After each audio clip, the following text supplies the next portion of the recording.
Welcome to part 2 of the King's Gambit opening course for 1000 and under players. As a reminder, the King's Gambit starts with e4, followed by e5, which is played 59% of the time here. And finally, you play f4 starting the King's Gambit. Here, black will accept the gambit 45% of the time. We get our knight out to protect h4 from the black queen. And here in the last video, we covered black's most common response of knight to c6. This video will focus on the second most popular move in this position, which is getting the other knight out to f6. This move is a little stronger than the alternative knight move, according to the engine.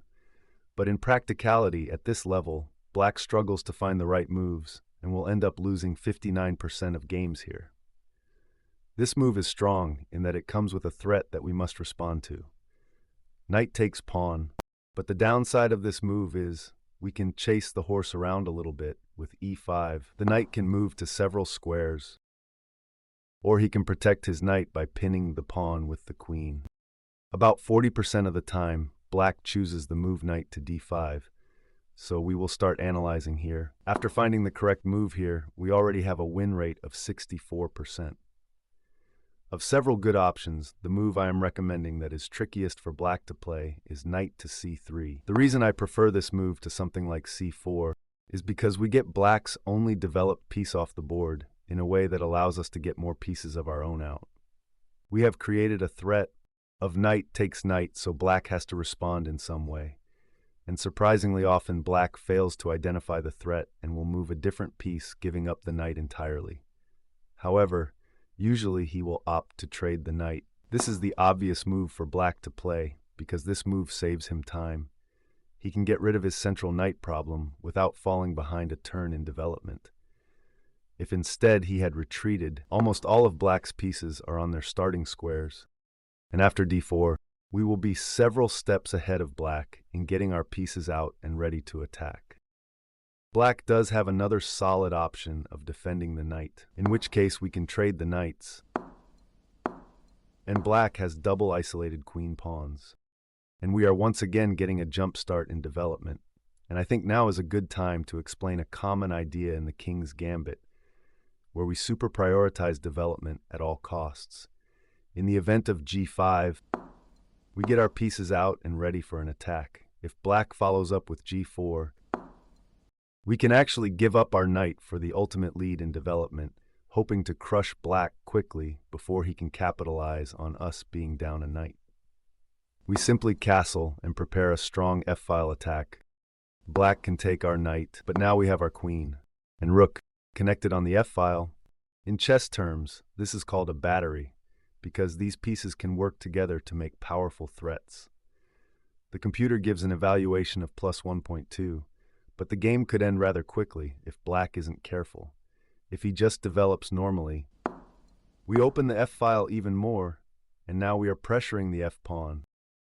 Black castles, we get on the same file as the king, and our pressure becomes too much. Black should probably just resign here. Okay, let's go back to the main line of knight takes knight. We recapture, and we recapture with the d-pawn so that we open our dark square bishop. And our advantage comes from the fact that our pieces can get out quickly, and black is still completely on his heels. Black will try his best to get developed and most often plays d6 here, creating pressure on our e-pawn. However, as King Gambit players, we know that every move we make counts.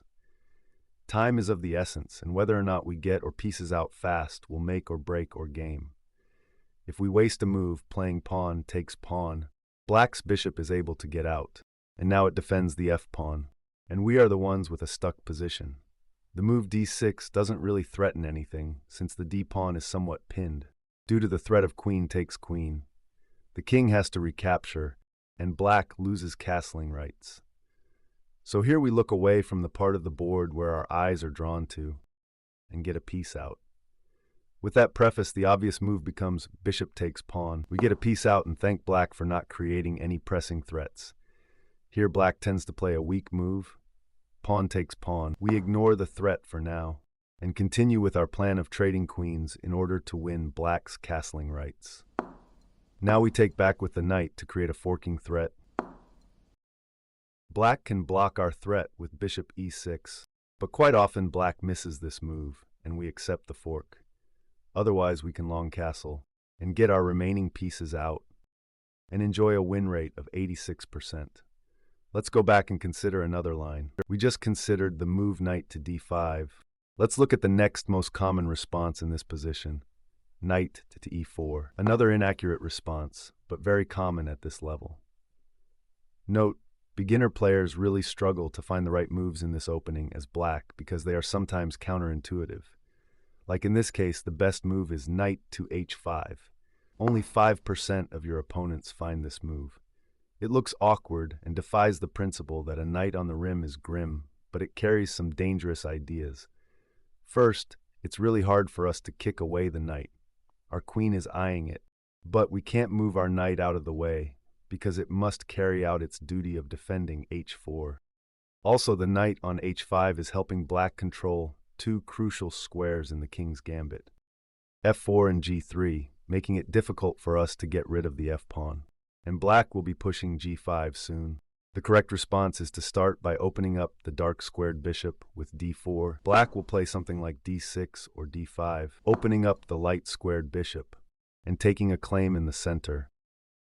Here we can go for a more aggressive move that can cause complications for both sides, like c4, but I like the simple move bishop to e2, just getting a piece and preparing to castle. Then when black plays g5, we can our king to safety and retreat our knight, and the position is very dynamic for both sides, but I prefer white here because black has hardly moved his pieces. But again, it is highly unlikely that black will find this line and will probably play something inferior to this. Back to the knight e4 line that is played quite often. We can easily kick the knight with d3. This move also opens up our dark bishop to recapture the gambit pawn. Black is most likely to retreat to c5, a slight mistake because can continue to make threats chasing his horse around with d4. It is much better for the knight to retreat to g5. This is a simple line where it can claim our pawn and create a threat of taking the knight. Black will deal with the threat by getting rid of his knight. We must recapture. And now we have a good playable advantage simply because we have pieces out. And black doesn't. Let's go back to the other knight retreat line, where we push d4. Black goes back to the e4 square, allowing us to harass the piece even more. The easiest way to attack the knight is with bishop to d3. The knight is out of squares other than g5. But if the knight goes there, we get a similar line as we just went through, except we have another piece out this time, the bishop. So black tries to defend the knight with d5. And yes, the knight is pretty annoying here, but we can deal with him at any time, if needed. So let's get another piece out. The best option is obviously bishop to f4 because we claim the gambit pawn back. We're already able to castle, and most of our pieces are out. The database has a win rate of 64% here, and we are looking good. The big lesson here is that developing a knight with no center pawns is dangerous because the knight can be chased around and all of a sudden you are way behind in development, or in this case, gratefully, it's your opponent who is the one that is way behind. But what if black says he doesn't want to get chased around and finds a different option? Pinning the pawn to the king. This deals with our threat of pawn takes knight in a clever way, but actually not really that clever because it is simple to unpin with queen to e2 or bishop to e2. The computer recommends moving the queen. This leads to complex position for both sides. The real game data shows that playing the slightly weaker but more simple move, bishop to e2, leads to more wins. This move prioritizes king safety, allowing you to castle sooner, which is just simpler to play. It also doesn't hurt that black's most common response is a mistake. Black usually ends up retreating the knight to d5, which again allows the knight to be chased with c4, and we will get ahead in development. We'll come back to this after considering the move black should play knight to g4. This move is stronger because it comes with a threat. The e-pawn has two attackers and one defender. We can defend the pawn with d4, but I like the classier option of ignoring the threat and getting even further ahead in development. We simply castle. Now, if black decides to take the pawn, and he does 2 out of 3 times, he will feel the fire of your opening prep. We can lure the queen to the center where we can do the same thing we were doing to the knights earlier, chase them away with our strong center pawns. Now we have 2 attackers on the f-pawn, and black only has 1 defender, and he also has to deal with the threat of the pawn. So black moves the queen again. We get our bishop out, and we find ourselves yet again ahead in development, and have claimed back the gambit pawn while black is on his heels. Okay, back to the weaker option of knight to d5, where we chase him away with the c-pawn. Black hopes to finally find a spot for his knight to rest on b6. But now he is too late. The center is ours, and we will finish developing first. The computer gives this position plus 1.6, and after we castle soon, this position should be utter domination. Black has one more try after Nf6 that we will consider. Black plays knight to g4, about 20% of the time here. However, this move has no teeth. In a previous variation, black had a queen on e7, also attacking the pawn. But here, there is only 1 attacker and 1 defender. This means we have time to do as we please. Going along with the theme of this video, it seems appropriate to simply chase the knight away with h3. He has to retreat to h6, with no other options. But this move is depressing for black. We keep on theme yet again, opening the dark squared bishop with d4. Black should challenge our center somehow, but we just follow our plan of taking the f-pawn. Can we just admire for a second how painful this opening can be for black if doesn't know what he is doing? He has a knight stuck on the rim, which is a piece he has had to move 3 times already. This has caused him to neglect all of his other pieces. Meanwhile, we have a couple well-placed pieces and a strong hold over the center.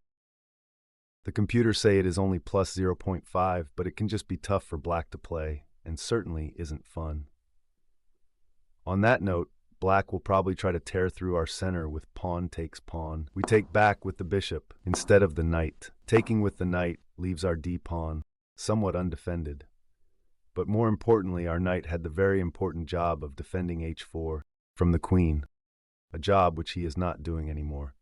We could play g3 in the event of queen to h4, but black can try to prepare for this with knight to f5, hitting the d-pawn a second time, but also hitting g3.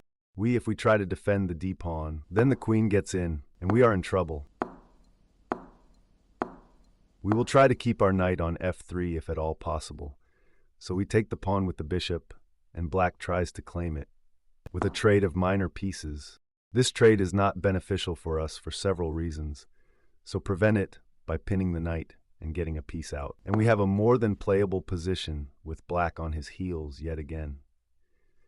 In many cases in these kinds of positions with our kingside pawn structure somewhat compromised, we will try to castle queenside, getting our knight and queen out of the way quickly, and our king will be much safer here with much more shelter. Okay, let's recap a few things from this opening. In this video, we explored lines following 3 Nf6. We saw how black struggles to play these lines after the move e5, pressuring black's knight and forcing it to retreat or be traded, while white quickly gains a development lead.